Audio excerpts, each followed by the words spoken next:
नबी करीम सल्लल्लाहु अलैहि वसल्लम ने फरमाया, बुनियल इस्लामु अला खम्स शहादती अल्ला इलाहा इल्लल्लाह व अन्ना मुहम्मद रसूलुल्लाह व इकामिस सलाह व इताइज ज़कात व हज्जिल बैत व सौमी रमज़ान। नबी करीम सल्लल्लाहु अलैहि वसल्लम इरशाद फरमाते हैं, इस्लाम की बुनियाद 5 चीजों पर रखी गई है। जिस तरह से एक घर बनता है तो 4 सुतून होते हैं, एक छत होती है, ये सब मिलकर के एक कमरा बनता है, एक हुजरा बनता है, एक घर बनता है। उसी से तशबीह दी गई है कि इस्लाम के बुनियादी अरकान, बुनियादी सुतून 5 हैं। उनमें सबसे पहली चीज इस बात की गवाही देना कि अल्लाह के सिवा कोई माबूद नहीं और मोहम्मद सल्लल्लाहु अलैहि वसल्लम अल्लाह के बंदे और उसके रसूल हैं। व इकामिस सलाह, दूसरी चीज नमाज कायम करना। व इताइज ज़कात, तीसरी चीज ज़कात अदा करना। चौथी चीज व हज्जिल बैत, और जिंदगी में हर साहिब हैसियत को एक बार काबतुल्लाह का हज करना। व सौमी रमज़ान, और रमजान शरीफ के मुकद्दस महीने के रोजे रखना। यह है इस्लाम के 5 बुनियादी सुतून। अब ये जगह खाली हो गई है, आकर के बैठ जाओ थोड़ी देर के लिए। बैठ जाओ, बैठ जाओ, बैठ जाओ, आप लोग इधर आ जाओ, बैठ जाओ, सब आराम से बैठ जाओ, थोड़ी देर बात सुन लो। हमारी ये जिम्मेदारी नहीं है कि पब्लिक बुला करके यहां पर बिठाएं। मैंने सोचा आप बैठ जाएंगे तो ये आपके लिए भी अच्छा होगा, मेरे लिए भी अच्छा होगा। एक एक जुमले पर तवज्जो फरमाएं। आप हजरात थोड़ा सा टाइम दे दीजिए, जाइएगा ना। हाँ, ये सही है। यह है इस्लाम के 5 बुनियादी अरकान, जिन्हें अरकाने खम्सा कहते हैं। 5 इस्लाम के बुनियादी रुकन। उनमें से सबसे पहली चीज इस बात की गवाही देना कि अल्लाह के सिवा कोई माबूद नहीं। यही वजह है कि मुसलमान हर मुस्तहिक का एहतराम करता है, लेकिन सर सिर्फ अपने रब के हुजूर झुकाता है। हम मां का एहतराम करेंगे, बाप का एहतराम करेंगे, उस्ताद की इज्जत करेंगे, बड़े की इज्जत करेंगे, लेकिन सर सिर्फ खुदा के लिए झुकेगा। हजरात, तो इस बात की गवाही देना कि अल्लाह के सिवा कोई माबूद, सब मिल के बोलो ला इलाहा इल्लल्लाह। सब मिल के बोलो ला इलाहा इल्लल्लाह। जज़ाकुमुल्लाह। और उसके बाद दूसरी चीज इस बात की गवाही देना कि रसूलुल्लाह सल्लल्लाहु अलैहि वसल्लम हुजूर पुर नूर मोहम्मद रसूलुल्लाह अल्लाह के बंदे और उसके आखिरी रसूल हैं।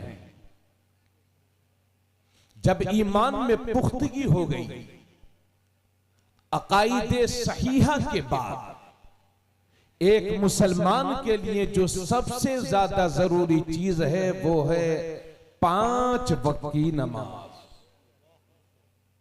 बात समझ में आ रही है कि नहीं? और अगर अल्लाह ने साहिब हैसियत बनाया है, जिसके पास 7.5 तोला सोना या 52.5 तोला चांदी हो और उस पर साल गुजर जाए, जो शराइत ज़कात के हैं, अगर अल्लाह ने इतने माल का मुस्तहिक बनाया है तो अल्लाह ने तुम्हारे माल में 40वां हिस्सा तुम्हारे गरीब मुसलमान भाइयों को दिया है। यानी 100 रुपयों में 2.5 रुपये आपके गरीब मुसलमान भाई का हक आपके माल में बनता है। एक हदीस तो यह भी है कि जो ज़कात अदा नहीं करता न उसकी नमाज कबूल होती है, न उसका रोजा कबूल होता है, न उसका हज कबूल होता है। और अल्लाह ने साहिब हैसियत बनाया है तो जिंदगी में एक बार हज करना यह भी फर्ज है। आज लोगों के पास करोड़ों रुपयों की जायदाद है, लाखों रुपयों के घर में रहते हैं, लेकिन हज की तौफीक नहीं होती। नबी करीम सल्लल्लाहु अलैहि वसल्लम फरमाते हैं जिस पर अल्लाह ने हज फर्ज किया फिर भी वो अदा नहीं करता तो डर इस बात का है कि वो यहूदी होकर के मरेगा या ईसाई होकर के मरेगा। यानी आखिरी वक्त मुमकिन है कि उसे कलमा शरीफ भी नसीब ना हो सके। इसलिए लोगों, अल्लाह ने साहिब हैसियत बनाया है, माल वाला बनाया है, तो फिर हज भी किया गया। और उसके बाद 1 महीने के रोजे आ रहा है, रमजान शरीफ के मुकद्दस महीना। बहुत सारे मुसलमान रोजेदारों से कहते हैं अरे रोजा वो रखता है कि जिसके घर में खाना नहीं होता, अच्छे खासे तंदुरुस्त सारे काम कर रहे हैं। हमने कहा भाई साहब रोजा रख लीजिए, तो बोले हजरत वो डॉक्टर साहब ने मना किया है। तूने दुनियावी डॉक्टर के नाम से रोजा छोड़ना तो कबूल कर लिया, मगर जिस आका का कलमा पड़ा है उसके हुक्म से रोजा रखना तुझे पसंद नहीं आया। ये ईमान की कमजोरी नहीं है तो और क्या है। आप खुद ही रोजों का मजाक उड़ाएंगे तो कहां से इज्जत पाएंगे। आज दुनिया तरस रही है, रोजों जैसा निजाम दुनिया के किसी दूसरे मजहब में नहीं है। ये तुम्हारी किस्मत है कि अल्लाह ने रोजों जैसा फर्ज तुम्हें अता फरमाया। अरे जरा जोर से बोलो सुभान अल्लाह। थोड़ा बोलते रहा करो, गूंगे मत बनो, बोलने की आदत डालो। जी हजरात, इसमें आप गौर फरमाएं, रोजा भी फर्ज है, ज़कात भी फर्ज है, हज भी फर्ज है, नमाज भी फर्ज है। लेकिन रोजा, ज़कात, हज ये तीनों जमीन पर फर्ज हुए और नमाज शबे मेराज में अल्लाह की तरफ से हुजूर के जरिए से उम्मत मुस्लिमा को तोहफा सब जमीन पर फर्ज हुए, नमाज आसमान पर फर्ज हुई है। कुफ्र और इस्लाम के दरमियान सबसे बड़ा फर्क नमाज का है। इसलिए मुसलमान हो तो फिर सजदे करने की आदतें डालो। जी अभी नात खानी हो रही थी, मचल रहे थे आप, कभी मदीना शरीफ पहुंच रहे थे, कभी पीलीभीत शरीफ, कभी गरीब नवाज की बारगाह में, कभी बगदाद शरीफ। मुबारकबाद के मुस्तहिक हैं आप अगर ये सफर आपको नसीब हो जाए तो। मगर नमाजें छोड़ छोड़ के चाहे मदीना चले जाओ चाहे मक्का, शायद मकसद हल नहीं हो पाए। हजरात, साफ सुथरे जुमलों में सुन लीजिए, आज के दौर में सबसे ज्यादा जरूरत इस बात की है लोगों अपने ईमान की हिफाजत करो। रब को एक मानो, रसूलुल्लाह को अल्लाह का आखिरी रसूल मानो, नबी मानो।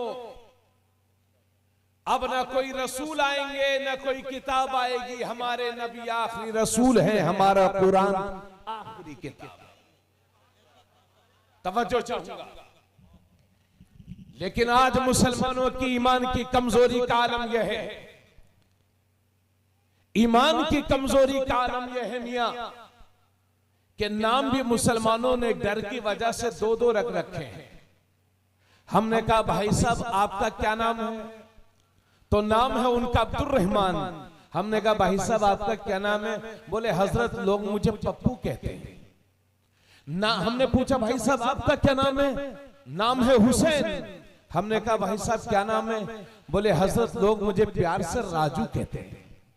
एक साहब क्या नाम है? भाई साहब आपका नाम है हुसैन। हमने कहा आपका क्या नाम है? हजरत लोग मुझे प्यार से गुड्डू कहते हैं। एक साहब से पूछा, उनका नाम है अब्दुल कादिर। हमने कहा क्या नाम है? बोले हजरत लोग मुझे प्यार से मुन्ना कहते हैं। मैं कब तक मुन्ना, गुड्डू, पप्पू और मुन्ना और राजू और शानू बने रहोगे?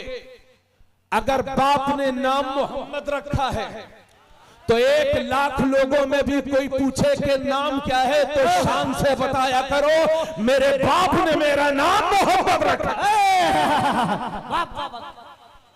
उसमें के मुसलमान बनो, इसलिए कि जो कौम अपनी पहचान भुला दिया करती है जमाना उसको कुचल दिया करता है।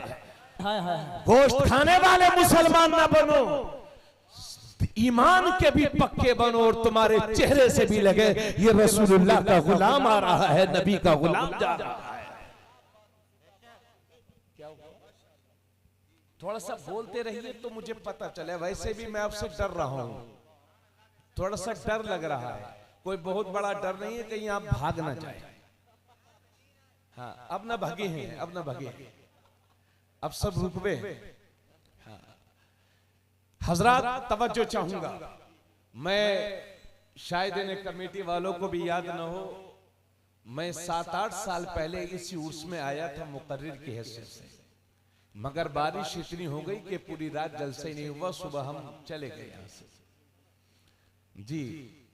तो ये काफी 6-7 साल पुरानी बात है, तब तकरीर नहीं हो पाई थी। और अब भी जो है, चलिए अल्लाह कबूल फरमाए। तो आज लोगों ने 2-2 नाम रख रखे हैं कि नहीं, बोलो भाई, है ना? हाँ, ताकि कहीं जरूरत पड़े तो बस साइड से निकल जाए। अगर उसमें के मुसलमान बने हो तो फिर अपने ईमान को मजबूत करने की जरूरत है। ये ईमान की कमजोरी है।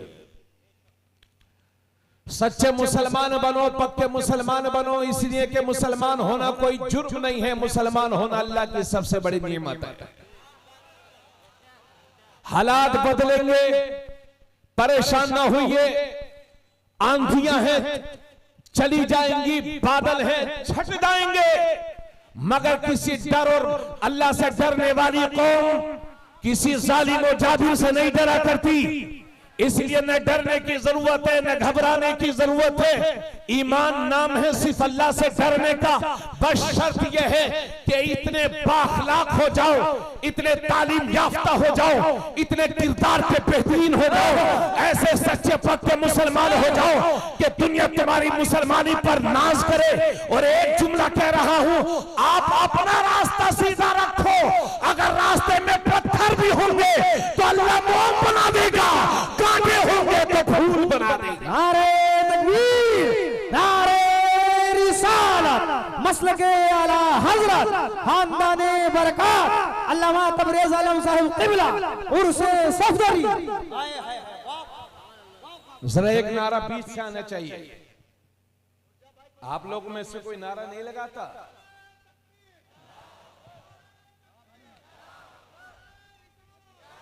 बस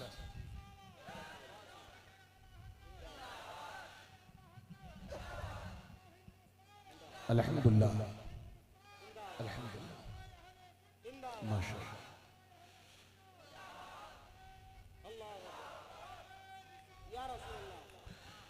जी हाँ, इसलिए मैं कह रहा हूं आपसे, आप अपने बच्चों को नसीहत किया करो। ए औलाद वालों, अपने बच्चों को यह भी नसीहत किया करो कि बेटे, जिंदगी की किसी भी मुश्किल घड़ी में आ जाना, लेकिन अपने ईमान का सौदा ना करना। आज हम देख रहे हैं चंद पैसों की खातिर, जरा से कारोबार की खातिर क्या ना बोल दे ये मुसलमान, क्या ना कर बैठे ये मुसलमान, कहां ना चला जाए ये मुसलमान। नेता बनो तो वोट के लिए आप नेता बनो, वोट हासिल करो, लेकिन याद रखिए ईमान की हिफाजत जरूर कीजिए। मोटरसाइकिल गुम हो जाएगी, दोबारा खरीद लोगे, घर टूट जाएगा, दोबारा खरीद लोगे, लेकिन अगर ईमान की दौलत हाथ से जाये हो गई तो फिर ऐसी जिंदगी का कोई मतलब नहीं है। इसलिए अपनी कौम, अपने बच्चों को यह नसीहत किया करो कि बेटे, जिंदगी की आखिरी सांस तक ईमान का सौदा नहीं करना। अभी हम चंद सालों से देख रहे हैं कि चंद लोग मिल करके जबरदस्ती मुसलमानों के बच्चों से कलिमाते कुफरिया कहलवाते हैं। अब ये बोल, अब ये बोल, अब ये बोल। वो बोल भी रहा है, मार भी रहे हैं। अब ये बोल रहा है, फिर भी मार रहे हैं। अब ये बोल रहा है, फिर भी मार रहे हैं।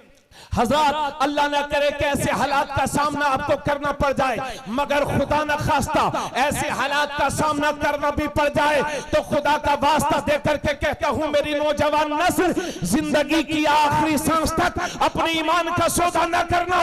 इसलिए कि अगर मौत नहीं आई है, मौत का वक्त नहीं आया है तो कोई मार नहीं सकता, और मौत का वक्त आ गया है तो कोई बचा नहीं सकता। मगर जिंदगी की आखिरी सांस तक ला इलाहा इल्लल्लाह बोलते रहना, क्योंकि इसी हालत में अगर मर भी जाओगे तो शहीद कहलाओगे, बच जाओगे तो गाजी कहलाओगे। नारे तकबीर।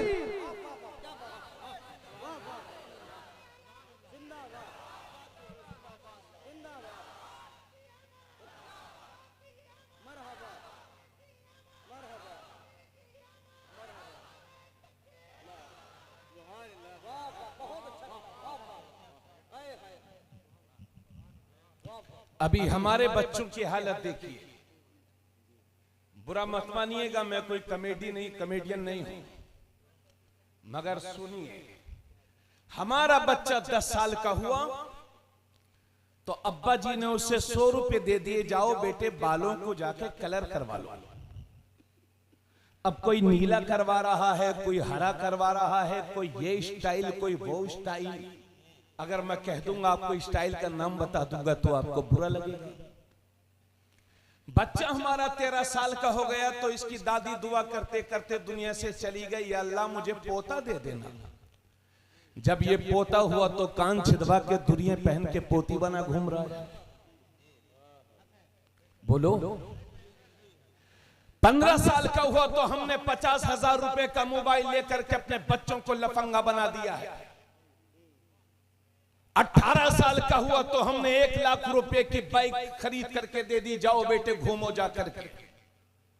अब 15-18 साल का लड़का 1 लाख की मोटरसाइकिल पर बैठा हुआ है, 50,000 रुपए का मोबाइल जेब में रखा हुआ है, मुंह में 4-5 गुटके दबाए हुए हैं, कान में लीड लगी हुई है, कभी बाल इधर लहराता है, कभी बाल इधर लहराता है। ये है मियां मुसलमान के बच्चे, जिन्हें न अपने उलमा का अदब पता है, न अपने बाप का एहतराम जानते हैं, न मसले मसाइल जानते हैं, न नमाज पूरी याद है। और अंदाज देखो, न छोटे पर शफकत का पता है, न बड़े का अदब का पता है। वज़ा में तुम हो न सारा तो तमद्दुन में हुनूद। ये मुसलमान हैं कि जिन्हें देख के शर्माए यहूद। होश में आओ मुसलमानों, होश में। लंबे लंबे मोबाइलों की जगह अपने हाथ में कलम लीजिए, इसलिए कि जहां सारी ताकतें दम तोड़ती हैं वहां कलम की ताकत तुम्हारा साथ देगी। अपने बच्चों के हाथों से मोबाइल को छीन करके उनके हाथों में किताबें दीजिए, बेहतर मुसलमान बन जाइए।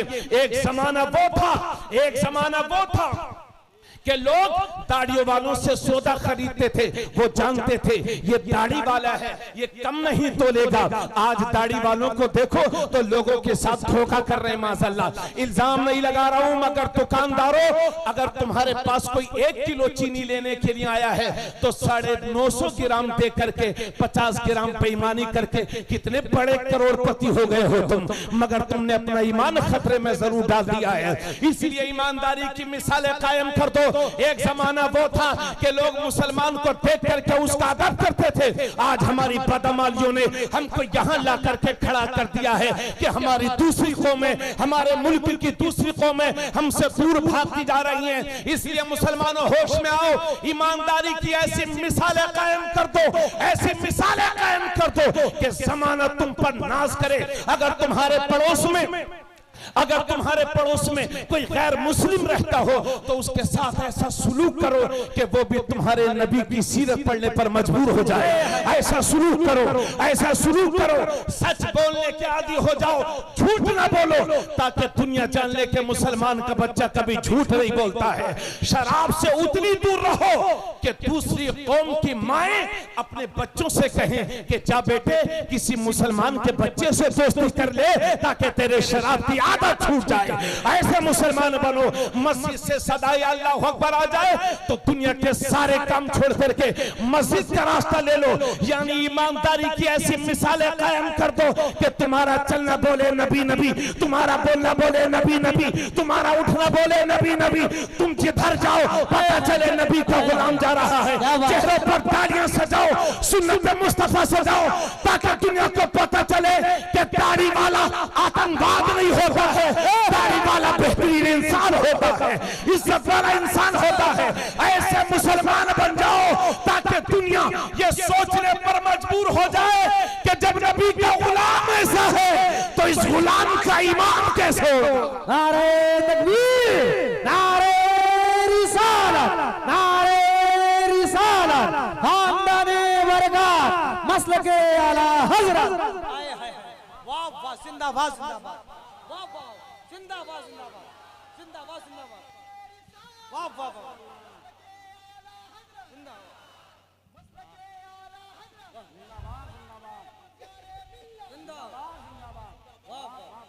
नबी करीम सल्लल्लाहु अलैहि वसल्लम ने फरमाया, जिसने मेरी उम्मत के बिगाड़ के वक्त मेरी किसी सुन्नत पर अमल किया तो अल्लाह उसे 100 शहीदों का सवाब अता फरमाएगा। बोलिए सुभान अल्लाह। बातें समझ में नहीं आ रही हैं आपको भाइयों? आ रही हैं। मेरी माँ बहनों, आप भी बैठे रहना। माशाल्लाह बड़ी भारी तादाद में हमारे अवामे अहले सुन्नत यहां तशरीफ रखते हैं। ठीक है मौजूद सामीन, नबी ने फरमाया मेरी उम्मत के बिगाड़ के वक्त जो मेरी सुन्नत पर अमल करता है अल्लाह उसे 100 शहीदों का सवाब अता फरमाएगा। अभी हम पिछले महीने कर्नाटक गए हुए थे। मजमे में मैंने देखा कि आधे से ज्यादा नौजवानों के चेहरों पर सुन्नत मुस्तफा सजी हुई थी। और उत्तर प्रदेश का हाल देख लीजिए, जहां पर आला हजरत हैं, वारिस पाक हैं, हजरत मखदूम अलाउद्दीन साबिर कलियरी हैं, मखदूम की छोचा हैं, हुजूर शाहजी सरकार हैं, हुजूर शेबशे अहले सुन्नत हैं। अनगिनत औलिया इस उत्तर प्रदेश की जमीन पर मदफू हैं। सुन्नतें तो हुजूर की बहुत हैं, मगर आज के दौर में जो सबसे मजलूम सुन्नत है वो है चेहरे पर दाढ़ी। शायद आपको बुरा लगे कुछ देर, मगर उसके लिए माजरत भी नहीं चाहूंगा मैं, इसलिए कि ये हुजूर की सुन्नत है। सारे नबियों की सुन्नत है दाढ़ी, सारे रसूलों की सुन्नत है, थोड़ा बोलते रहिए, सारे वलियों की सुन्नत है दाढ़ी। गरीब नवाज के चेहरे पर दाढ़ी थी, गौसे आजम के चेहरे पर दाढ़ी थी, आला हजरत सरकार के चेहरे पर दाढ़ी थी, सरकार ताजुश शरिया के चेहरे पर दाढ़ी थी, सरकार मुफ्ती आजम हिंद के चेहरे पर दाढ़ी थी। अगर मैं चाहे कितना भी बड़ा आलिम होता मगर मेरे चेहरे पर दाढ़ी नहीं होती तो आप मुझे तकरीर करने बुलाते? बोलो, है ना? लेकिन इस सुन्नत का हमने बहुत मजाक उड़ाया है। अगर कोई नौजवान आज की तारीख में दाढ़ी रख ले तो सबसे पहले उसकी मां कहती है कि बेटे अभी तेरी दाढ़ी रखने की उम्र थोड़ी हुई है। बीवी तो डर की वजह से कुछ नहीं कहती, मगर पड़ोस वाले कहते हैं लगता मुल्ला बन रहा है, किसी मजार की गद्दी घेरेगा। माज़अल्लाह। और मोहल्ले वाले कहते हैं लगता है किसी मदरसा खोल करके घोटाला करेगा। अरे जब आप ही अपने नबी की सुन्नत की मजाक उड़ाओगे तो हमारा ये हश्र नहीं होगा तो और क्या होगा। और अगर आप इस डर से चेहरे पर सुन्नत मुस्तफा नहीं रखते कि रख लेंगे तो लोग हमें आतंकवादी कहेंगे, तो भाई अगर दाढ़ी ही में आतंकवाद है तो मुसलमान ही की दाढ़ी में आतंकवाद क्यों है? सबकी दाढ़ियों में होना चाहिए। दरअसल दाढ़ी में आतंकवाद नहीं है, लोगों की खोपड़ियों में आतंकवाद घुसा हुआ है। इसलिए आपको दाढ़ी रख करके ऐसी इमेज बनाना है और नबी का ऐसा वफादार बन के दुनिया को दिखाना है ताकि दुनिया को पता चल जाए कि सबसे ज्यादा इज्जत वाला इंसान दाढ़ी वाला ही होता है। अरे थोड़ा मुश्किल हो रहा है आप लोगों को। चाचा बैठ जाओ, चाचा चाय साल भर चलती रहती है, बैठ जाओ। चाचा तशरीफ रखो। बात समझ में आ रही है आपकी? इसलिए जो लोग खसखसी रखे हुए हैं, थोड़ी थोड़ी एक मुश्त दाढ़ी होना चाहिए। बाज लोगों के दांत सब गिर गए होते हैं मगर साहब दाढ़ी बिल्कुल सफा रहती है उनकी, है ना। अल्लाह के वास्ते रहम करो दादा, चाचा लोग रहम करो। आप रखोगे तो आपके नौजवानों को हौसला मिलेगा। नबी की सुन्नतों को चेहरे पर सजाओ। और बहुत सारी बातें कहनी थी मगर चलिए उनमें से कुछ बातें पहले कह लूं, फिर कुछ बातें बाद में कहूंगा। हजरात, मुझे नमाज के ताल्लुक से भी गुफ्तगू करनी है लेकिन उससे पहले चंद बातें और कहूंगा। मौजूद सामीन, हमारे मुआशरे का हाल यह है, सच्चर कमेटी की रिपोर्ट यह बताती है कि 2.5 से 3% मुसलमानों में पढ़े लिखे लोग हैं। यानी 100 लोगों में 3-4 लोग पढ़े लिखे हैं, बाकी 96 लोग हमारे मुसलमान भाइयों में बेपढ़े लिखे हैं। हालांकि हम उस नबी के मानने वाले हैं कि जब उन पर पहली वही नाजिल हुई तो अल्लाह ने फरमाया इक़रा बिस्मि रब्बिकल्लज़ी खलक़ खलक़ल इंसान मिन अलक़ इक़रा बरब्बुकल अकरम अल्लज़ी अल्लम बिल कलम। नबी पर जो पहली वही नाजिल हुई है उसमें पढ़ने का जिक्र है और कलम का जिक्र है। नबी करीम सल्लल्लाहु अलैहि वसल्लम ने जब मक्का शरीफ में ऐलान नबुव्वत किया था तो सिर्फ 17 लोगों को लिखना आता था और वही मेरा पैगंबर 23 साल तबलीग करके जब साहिरी दुनिया से रुखसत होता है तो 1.25 लाख साहबाए किराम के हाथ कलम से सजे हुए थे, जिन्हें लिखना भी आता था, जिन्हें पढ़ना भी आता था। थोड़ा सा बोलो तो मैं भी हौसला पैदा करूं। याद रखिए, जमाने पर वही कौमें हुकूमतें करती हैं कि जिनके बच्चों के हाथ कलम से सजे होते हैं। आज दुनिया में एक कौम वो है कि जिस कौम में, याद रखिए, दुनिया की आधी से ज्यादा दौलत पर एक कौम का कब्जा है। आधी से ज्यादा दौलत पर दुनिया में मुट्ठी भरे हैं वो लोग, मगर दुनिया की आधी से ज्यादा दौलत पर उनका कब्जा है। वजह उसकी यह है कि 99% लोग उस कौम में पढ़े लिखे होते हैं। जी, यही वजह है कि अमेरिका जैसा सुपर पावर मुल्क उसके आगे घुटने इसलिए टेके हुए हैं चूंकि अमेरिका के ऑफिस में बड़े बड़े ऑफिसर्स और अधिकारी उस कौम के लोग हैं। आज दुनिया उन्हीं का साथ दे रही है। जो जालिम है उसको लोग मजलूम कह रहे हैं और जो मजलूम है उसको लोग जालिम कह रहे हैं। ये इस वजह से है कि उनके पास कलम की ताकत है। याद रखिए, जमाने पर वही कौमें हुकूमतें करती हैं जिनके बच्चों के हाथ कलम से सजे होते हैं। इसलिए मुल्क में अपने मुस्तकबिल को, फ्यूचर को, आने वाले वक्त को बेहतर देखना चाहते हो तो अपने सारी फजूल खर्चियां मिटा करके अपने बच्चों को पढ़ा लो, लिखा लो, वरना आने वाली नस्लें तुम्हें माफ करने वाली नहीं है।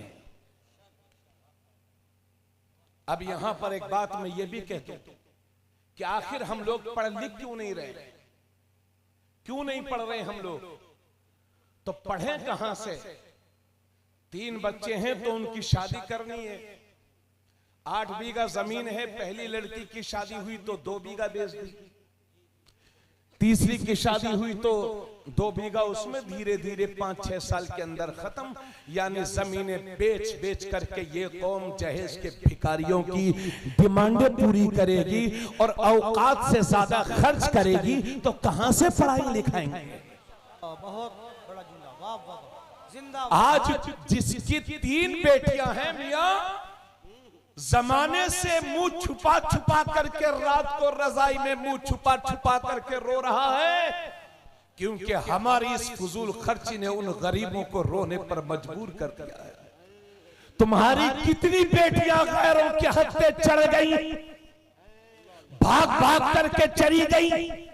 अगर कौम की एक बेटी गई है तो यह मत समझना उसकी बेटी गई है। अगर कलमा पढ़ने वाली एक बेटी भी गई है तो पूरी कौम की इज्जत का जनाजा निकला। जहेज के भिखारियों, शर्म करो, डरो अल्लाह से। एक बात और, आपकी बेटी मेरे घर आएगी, मेरी बेटी आपके घर जाएगी, यही ना? यानी मुसलमान की बेटी मुसलमान ही के घर जाएगी। ठीक है ना ये बात? तो हाथ उठा के बताओ जी अल्हम्दुलिल्लाह जी। फिर अपने हाथों से अपने पैरों पर कुल्हाड़ी क्यों मार रहे हो? आज जमीनें बेच करके जहेज के भिखारियों की डिमांड पूरी कर दोगे तो कल घर में जब 5 पोतियां और 5 नवासियां होंगी और महंगाई भी बढ़ जाएगी, जमीन खत्म हो जाएगी, तब कहां से लाओगे पैसे और जमीनें? इसलिए खुदारा मेरी कौम के लोगों, फजूल खर्चियां बंद करो।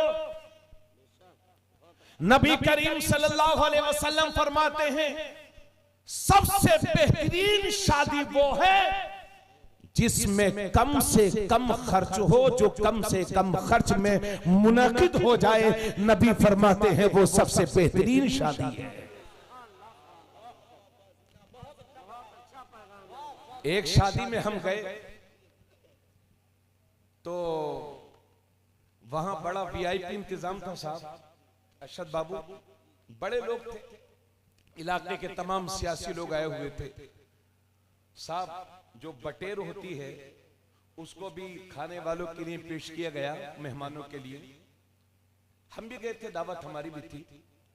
1.5 साल के बाद रमजान शरीफ में मैंने उनको कॉल किया कि सेठ जी, हमारे मदरसे में आपके ताबुन की जरूरत है, कुछ मदद फरमा दीजिए मदरसे की। आप जानते हैं कि आप ही के ताबुन से मदरसे चलते हैं।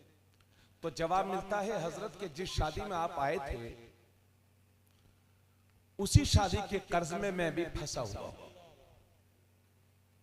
तो इतनी औकात ना दिखाओ कि जमीन बेच के शादी कर रहे हैं और या कर्ज लेके शादी कर रहे हैं और कर्ज चुकाने में 5 साल लग गए। कितने लोग आत्महत्या करके मर गए, कितने लोग हार्ट अटैक से मर गए कि जिनकी बेटियां जवान हैं, बेटियों के चेहरों को देख देख करके उन्हें रोना आता है। ये सब हमारे गलत कामों की वजह से। इतने लोग बैठे हैं, इस्लाम में बारात का मतलब कुछ नहीं, कोई तसव्वुर नहीं है इस्लाम में बारात का। सुन रहे हो आप लोग?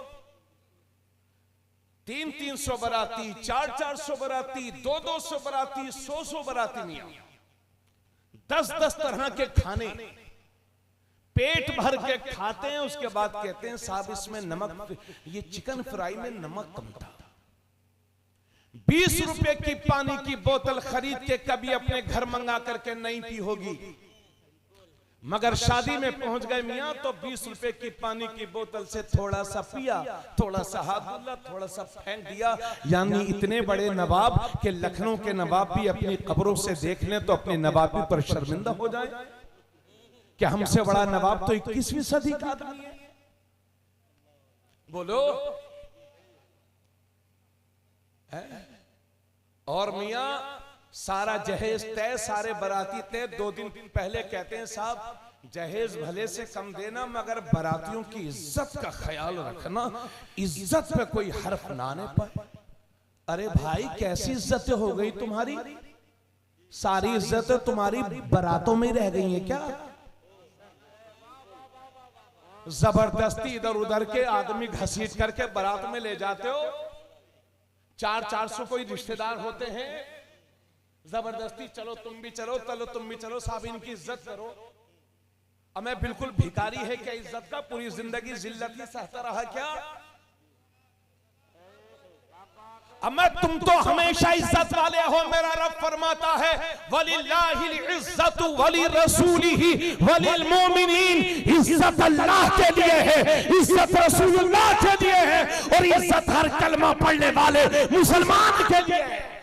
वाह वाह वाह, क्या बात है। तुम तो हमेशा से इज्जत वाले हो, फिर इन बनावटी इज्जतों में क्यों चक्कर में पड़े हुए? जानते हो तुम्हारी इस बनावटी इज्जतों ने कितने लोगों की जमीनें पिछवा दी, कितने लोग हत्या करके मर गए। बोलो गलत बोल रहा हूं कि सच बोल रहा हूं? आओ सुनो अपने नबी का पैगाम। नबी फरमाते हैं अअलिनु हाज़न निकाह वजअलूहु फिल मसाजिद।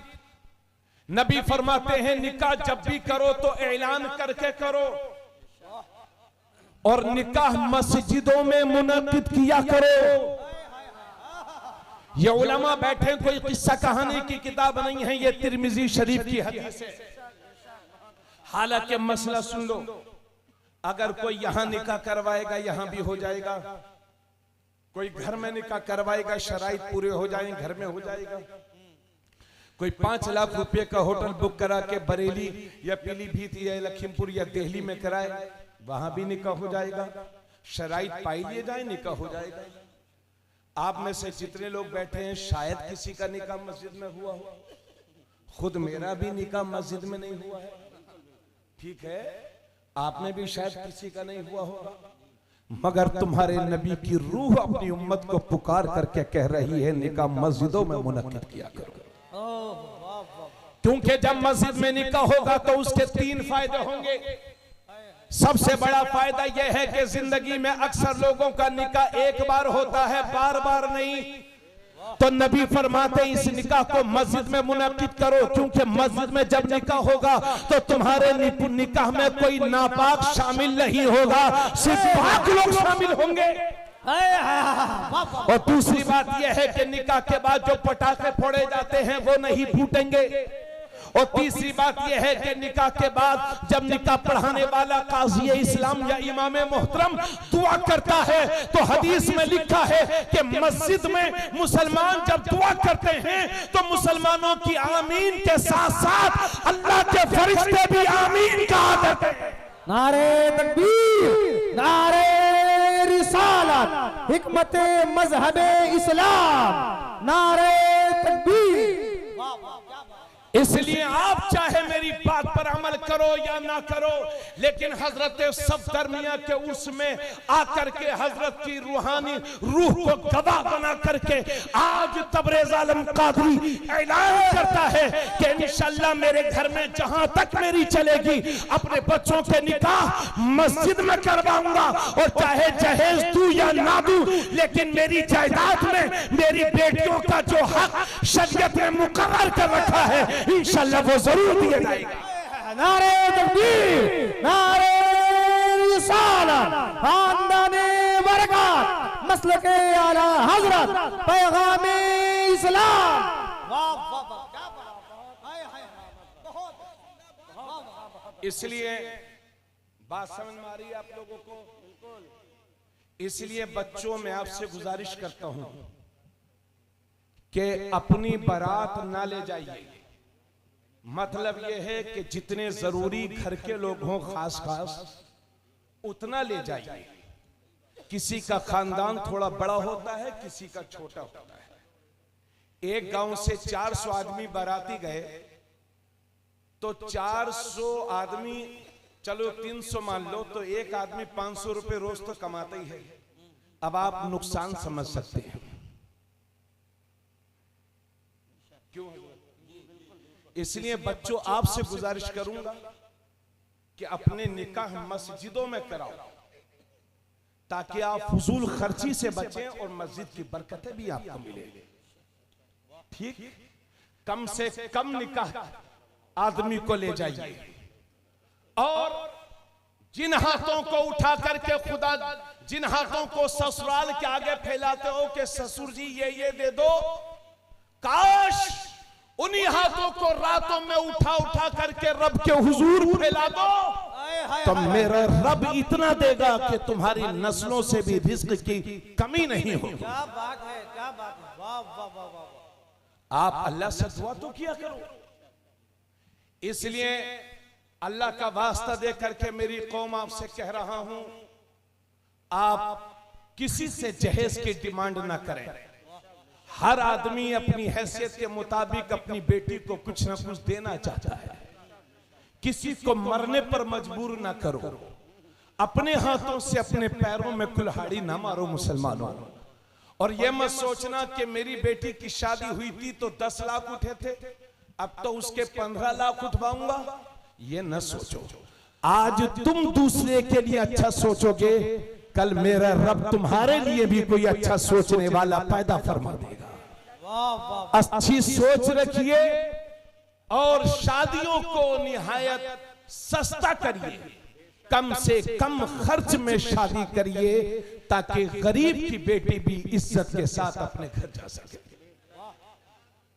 बोलो भाई, मेरी बातें ठीक लग रही हैं आपको? और शादियों में बैंड बाजा तो बजता ही होगा यहाँ पर। चलिए, बंद हो गया ना? हाँ, उलमाए किराम इसके लिए मुबारकबाद के मुस्तहिक हैं, वरना हजरत क्या कहते थे कि हम देख लेंगे इमाम साहब को, हम देखेंगे इमाम साहब को। हाँ हाँ, सेठ लोग, अरे ये 5000 मौलवी मुझे समझाएगा, ऐसे मौलवी तो मेरी जेब में कितने रखे रहते हैं। सेठ जी, टोपी और दाढ़ी का नाम मौलवी नहीं है। तुम मौलवी को खरीदने की बात करते हो, तुम्हारी अगली 7 नस्लें और पिछली 7 नस्लें मिलकर के भी आलिम हक की जबान को खरीद नहीं सकती। बेशक बेशक बेशक। जोर से नारा लगाओ।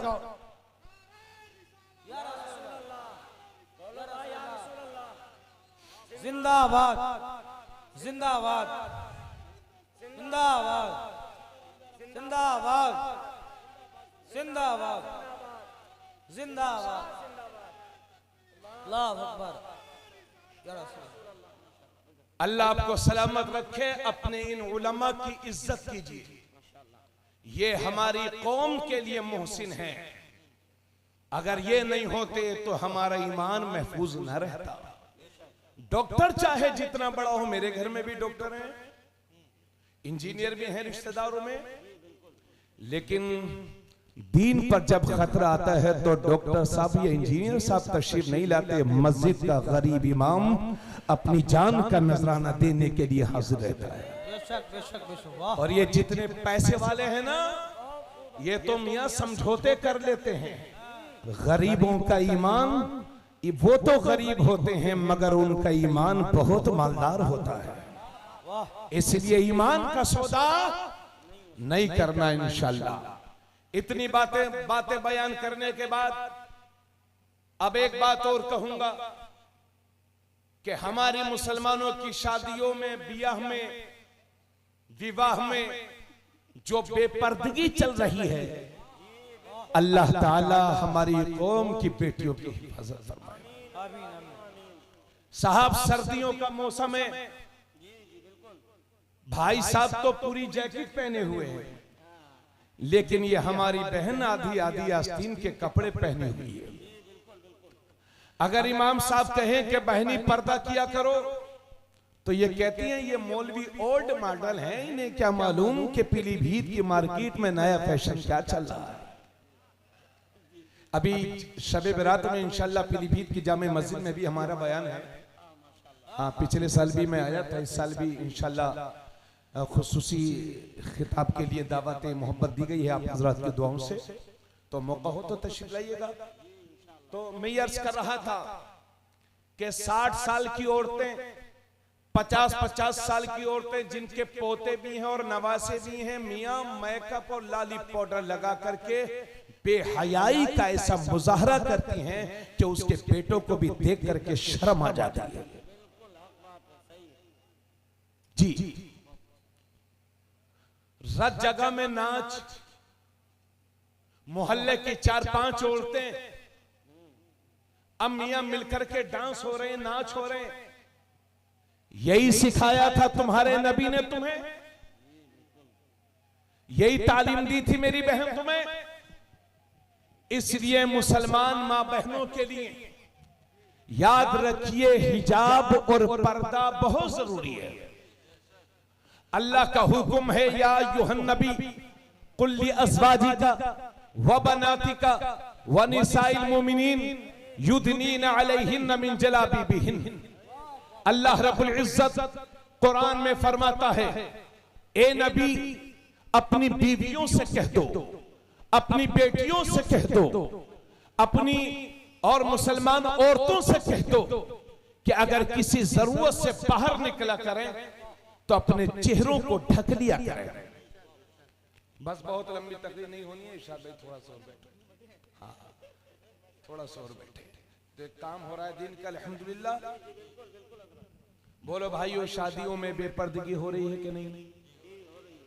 और इस मुसलमान की काम तो देखो, शादी हाल में शहरों में क्या होता है, वलीमे के दिन एक कुर्सी दुल्हा के लिए लगती है और एक कुर्सी दुल्हन के लिए। यही सिखाया था तुम्हारे नबी ने आपको।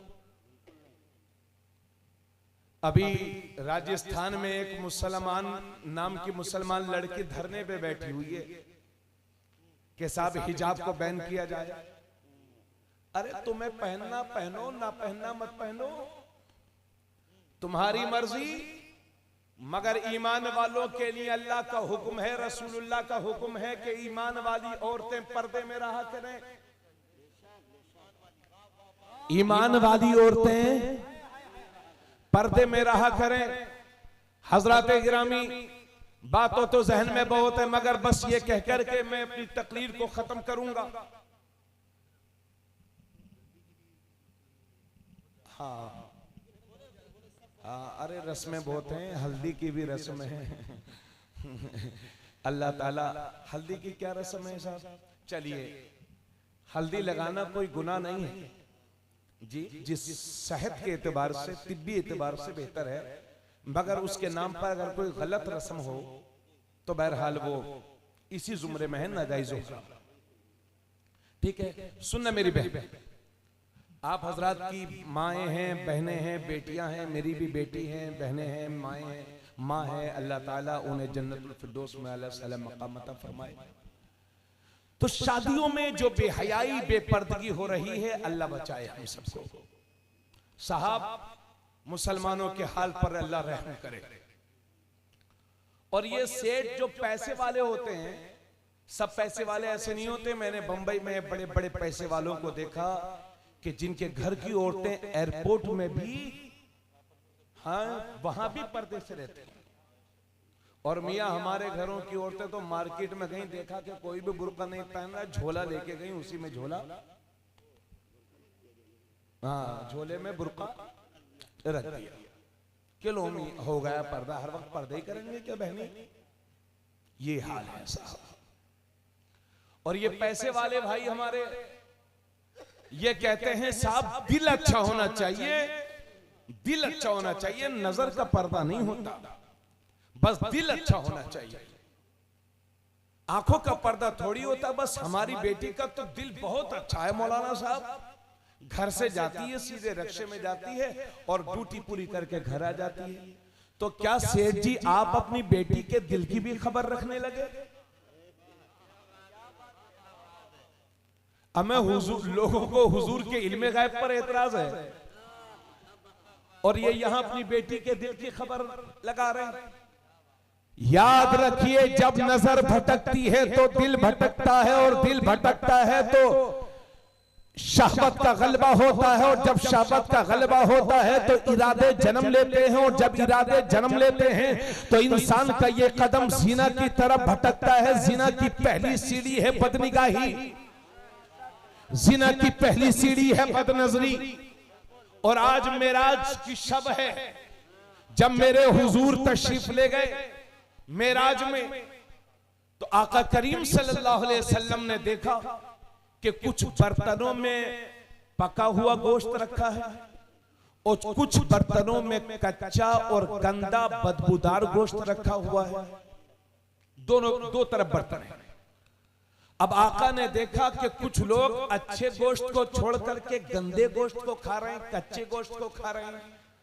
तो नबी ने फरमाया, जिब्राइल ये कौन लोग हैं? हजरत जिब्राइल अर्ज करते हैं, या रसूल अल्लाह, ये आपकी उम्मत का वो शख्स है कि जो अपनी हलाल औरत को यानी अपनी बीवी को छोड़ करके दूसरी औरत, खबीस औरत के साथ रहता था और रात भर उसके साथ ठहरता था। और या रसूल अल्लाह, ये जो औरत गंदा गोश्त खा रही है, ये वो औरत है जो अपने शोहर को छोड़ करके खबीस मर्द के साथ रहती है और उसके साथ बदफिली करती है। ये वो लोग थे जो कच्चा गोश्त, सड़ा हुआ गोश्त अल्लाह के नबी ने देखा मेराज के शब में कि वो लोग खा रहे हैं।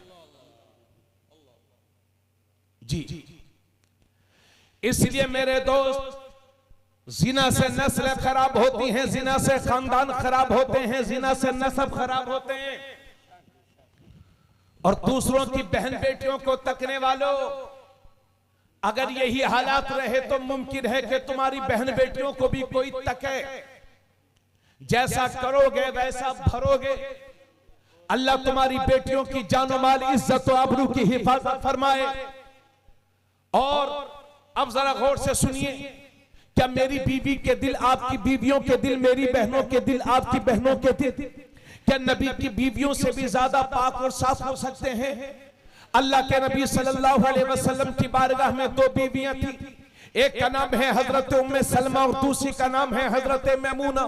दोनों मेरे नबी की खिदमत में हाजिर थी। इतने में सामने से एक नाबीना सहाबी चले आ रहे थे। नाम है उनका हजरत अब्दुल्ला इब्ने मक्तूम, जिनकी जाहिरी बसारत जा चुकी थी, जो बज़ाहिर देख नहीं सकते थे, जो नाबीना थे वो देख नहीं सकते थे।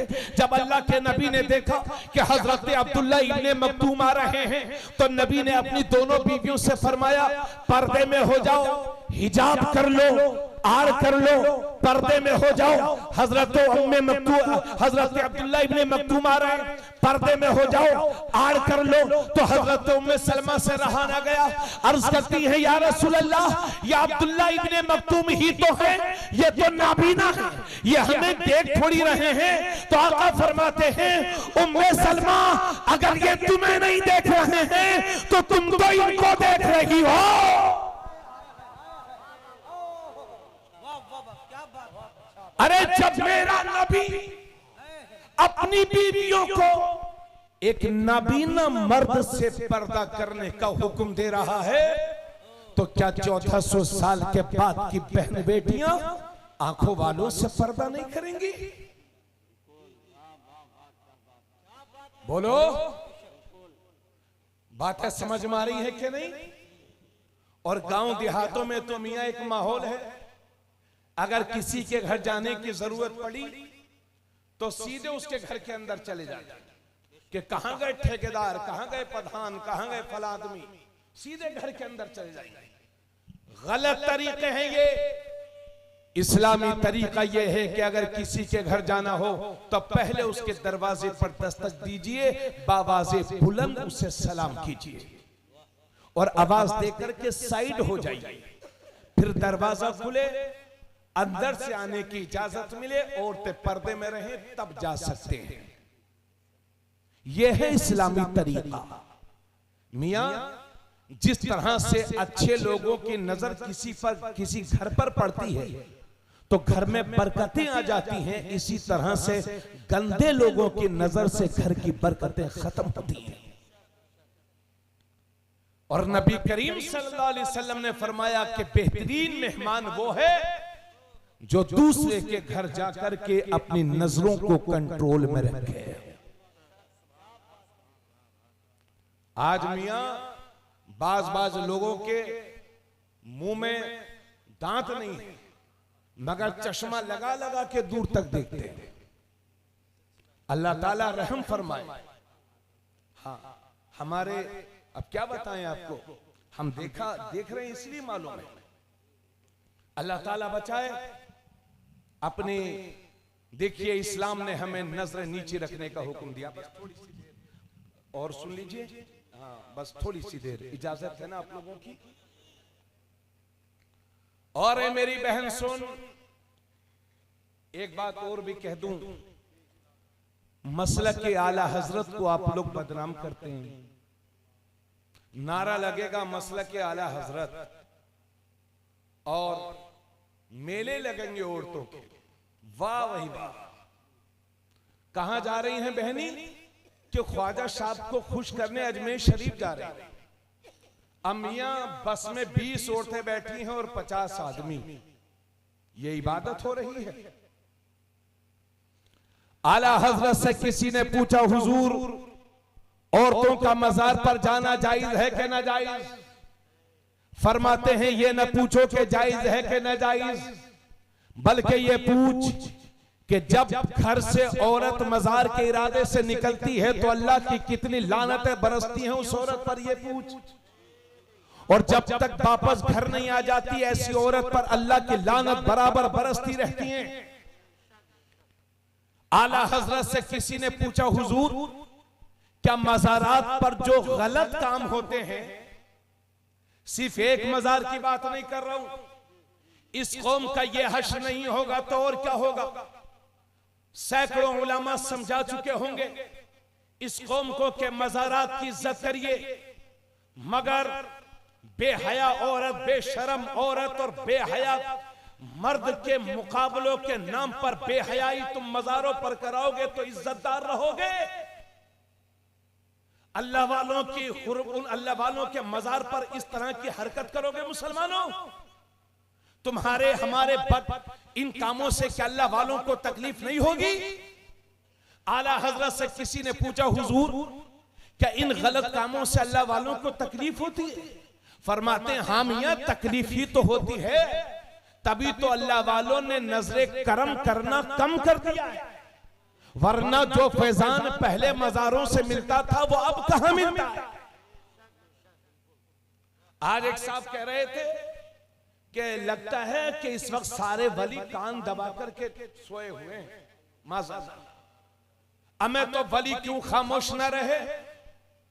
90% मुसलमान नमाज नहीं पढ़ते, 25 से 30% मुसलमानों के बच्चे शराब पीते हैं, लोग हराम खा रहे हैं, सूद खा रहे हैं, शादी होने के बावजूद 5-5 औरतों से ताल्लुकात हैं, हराम और हलाल का पता नहीं, नमाज पूरी याद नहीं, लोगों के साथ दगाबाजी, झूठ, फरेब, हरामकारी।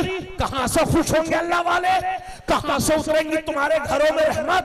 पहले रात के सोते वक्त घरों से कुरान की तिलावत की आवाज आती थी, फजर बाद कुरान की तिलावत की आवाज आती थी। आज रात के 2 बजे तक तुम्हारे घरों में टीवियां बजती हैं, मोबाइलों पर सीरियल देखे जाते हैं। कहां से बरकतें आएंगी? किन बरकतों का तुम इंतजार कर रहे हो?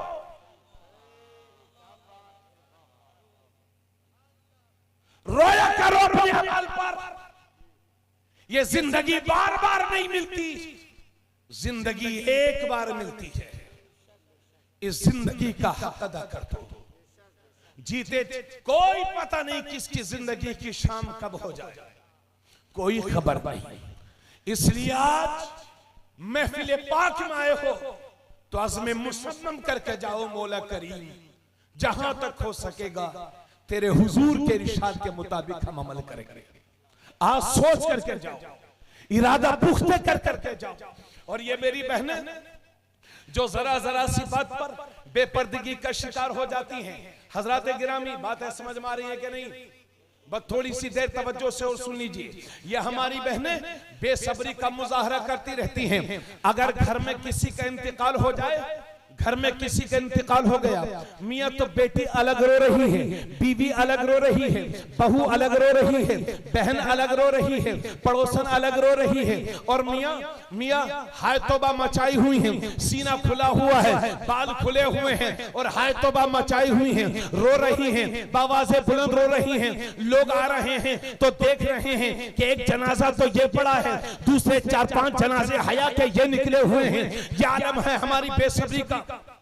आओ सीखो नबी की सहाबिया से, नाम है उनका हजरत उम्मे खल्लाद। उनका जवान बेटा मेरे नबी के साथ एक जंग में गया हुआ था और वो वहीं पर शहीद हो गए। हजरत उम्मे खल्लाद का बेटा नबी के साथ एक जंग में गया हुआ था और वहीं पर वो शहीद हो गया। जब उनकी माँ को पता चला कि मेरा बेटा शहीद हो गया है तो फिर पूरे बुर्के के साथ, पूरे हिजाब के साथ, पूरे पर्दे के साथ हुजूर की बारगाह में पहुंची। शिकायत करने नहीं गई थी बल्कि अपने बेटे के ताल्लुक से एक मसला पूछने गई थी। सहाबा ने देखा कि शहीद की माई है, मकतूल की माई है और पूरे पर्दे के साथ, पूरे हिजाब के साथ, पूरी इज्जत के साथ, तो सहाबा बोल उठे, ए उम्मे खल्लाद, तेरे जवान बेटे की लाश पड़ी हुई है और तूने इस हालत में भी पर्दा कर रखा है। तो हजरत उम्मे खल्लाद का तारीखी जवाब सुनिए, फरमाती है, ए मेरे नबी के सहाबा, मैंने बेटा ही तो खोया है, हया थोड़ी खोई है, नारे थोड़ी खोई है। वाह, नारे तकबीर, नारे रिसालत, नारे रिसालत। उसूले मजहबे इस्लाम, मजहबे इस्लाम, उर्से सफदरी, अल्लामा तबरेज आलम साहिब क़िबला। वाह वाह वाह, जिंदाबाद जिंदाबाद। ये है नबी की सहाबिया जिनका जवान बेटा शहीद था। फिर कह रही हैं लोगों से, लोगों मैंने बेटा ही तो खो दिया है, इज्जत थोड़ी खोई है। इसलिए मेरी बहन सैयदा फातिमा ज़हरा का तुझे वास्ता दूंगा। सिर्फ फातिमा नाम रखने से काम नहीं चलेगा, उनकी तालीम पर अमल भी करो। तुम उस फातिमा की कनीज हो कि जिन्होंने मौत के वक्त वसीयत की थी कि लोगों मेरे जनाजे को दिन में न उठाना, रात में उठाना। कहीं ऐसा न हो कि जनाजा दिन में उठे तो किसी अजनबी की नजर मेरे जनाजे पर पड़ जाए। उस फातिमा की कनीज हो कि जब पुल सिरात से गुजरेंगी तो बातिने अर्श से निदा आएगी, महशर वालों अपनी गर्दनों को झुका लो, इसलिए कि 70,000 हूरों के झुरमुट में सैयदा फातिमा ज़हरा का गुजर होने वाला है। बोलो सुभान अल्लाह। इसलिए शादी में बेहयाई का मुजाहरा बंद कर दीजिए। बातें समझ में आ रही हैं आप लोगों को ना? बस परेशान ना हुई है, ये आखिरी जुमले हैं तकरीर के, एक रिजल्ट निकलने जा रहा है। अल्लाह ताला आपको सलामत रखे। इसलिए मसलक के आला हजरत मेरी बहन ये है कि औरत का किसी भी मजार पर जाना जायज नहीं है। जी, मजार पर औरतों का जाना जायज नहीं है। पूरी दुनिया में किसी मजार पर नहीं जा सकती, मगर हाँ एक मजार दुनिया में ऐसा भी है कि जहां औरत जब चाहे तब जा सकती है, और वो है मेरे नबी का मजार। कि औरत जब चाहे तब जा सकती है। अब ये हमारी बहनें सोचती होंगी, मौलाना साहब एक बात तो बताओ, अगर हम अजमेर शरीफ नहीं जाएंगे तो ख्वाजा साहब हमरे कैसे खुश होंगे? हम तो नजर पूरी करना चाहती हैं, मन्नत पूरी करना चाहती हैं। तो ये मेरी बहन इस तरह के चक्कर लगाने से ये अल्लाह वाले तुझसे कभी खुश नहीं होंगे। अगर तेरा शोहर तुझसे घर में नाराज है और तू चली है अजमेर, तो अजमेर वाला कभी खुश नहीं होगा। अगर तेरे शोहर को दवाई की जरूरत है और तू खिदमत करने के बजाय चली है साबिर पिया को खुश करने, तो कलियर वाले साबिर कभी खुश नहीं होंगे। इसलिए मेरी बहन अगर इन अल्लाह वालों को खुश करना चाहती है तो ऐसा कर, अपने ही घर में रह, शोहर की फर्मा बरदारी कर, बच्चों की सही तरबियत कर, मुसल्ला उठा ले, इबादत कर। फिर देख मेरी बहन तेरे सजदे होंगे रायपुर की जमीन पर मेरा साबिर खुश होगा। कलियर की जमीन पर तेरी इबादत होगी, इस सरजमीन पे मेरा ख्वाजा खुश होगा। अजमेर की जमीन वाह वाह वाह। अल्लाह वाले जिंदा हैं, तुम्हारे घरों से तुम्हारी बातों को सुनते हैं। इसलिए बताइए, सब लोग मिलकर के अपनी बहन बेटियों को मज़ारों पर भेजेंगे? याद रखिए, इस सुबह को यह मत कहना कि देवबंद वाले मौलाना आ गए थे।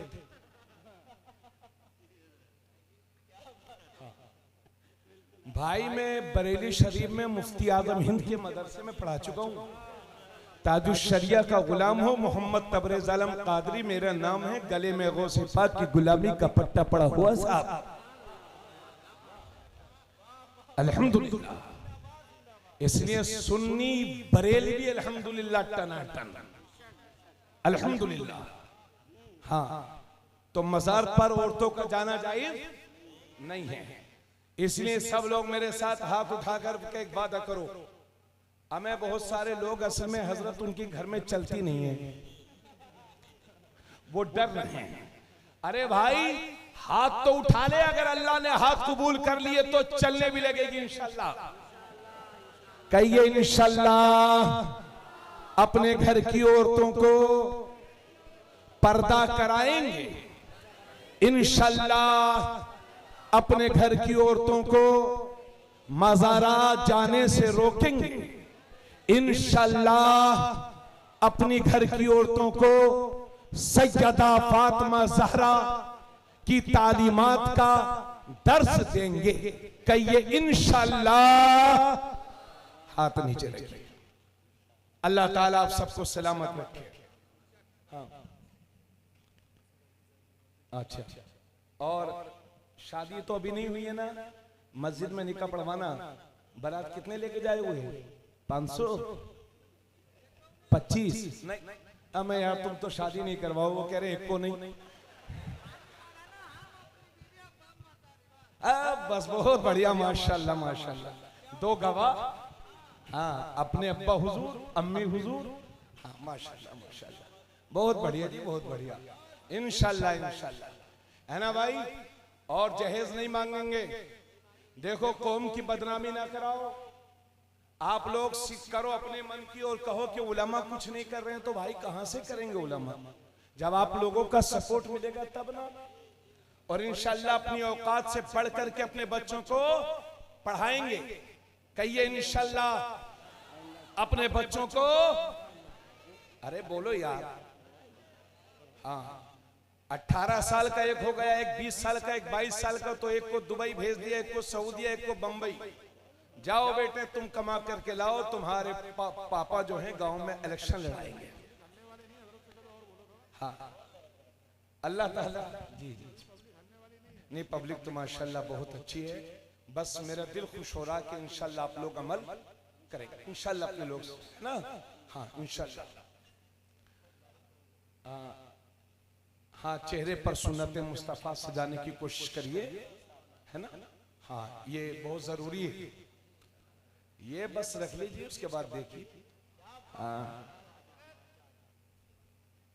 क्या इस बच्चे को मैंने इसलिए बुलाया था, ये असल में बच्चा नीचे बैठा था और बच्चे के सर पर जो टोपी है उस पे या अली लिखा हुआ था। मेरी गैरत को ये गवारा नहीं कि मौला अली का नाम नीचे रहे और हम लोग स्टेज पर बैठे। जी, जलसों में इस बात का ख्याल रखा कीजिए कि टोपी ऐसी पहन करके आए कि जिस पर किसी बुजुर्ग का नाम ना हो, और अगर उस पर नाम हो बरकत के लिए पहन लिए। अपने हुजूर का नालेन शरीफैन का नक्शा बना हुआ है या हजरत हैदर कर्रार का इसमें गिरामी लिखा हुआ है, तो ऐसे लोगों को चाहिए कि इस हिसाब से बैठें कि स्टेज वाले उनसे ऊपर न होने पाए। ये बच्चा बैठा हुआ था नीचे, मेरा दिल तड़प रहा था कहीं ऐसा न हो कि अल्लाह का अजाब नाजिल हो जाए मुझ पर। अल्हम्दुलिल्लाह, अल्लाह इस बच्चे को मौला अली के सबसे पक्का सच्चा मुसलमान बनाए। और बेटा, तुम लोगों की ख्वाहिश है कि तुम्हारे चेहरे पर दाढ़ी हो जाए। माशाल्लाह, हमारा बाबू दाढ़ी रखेगा।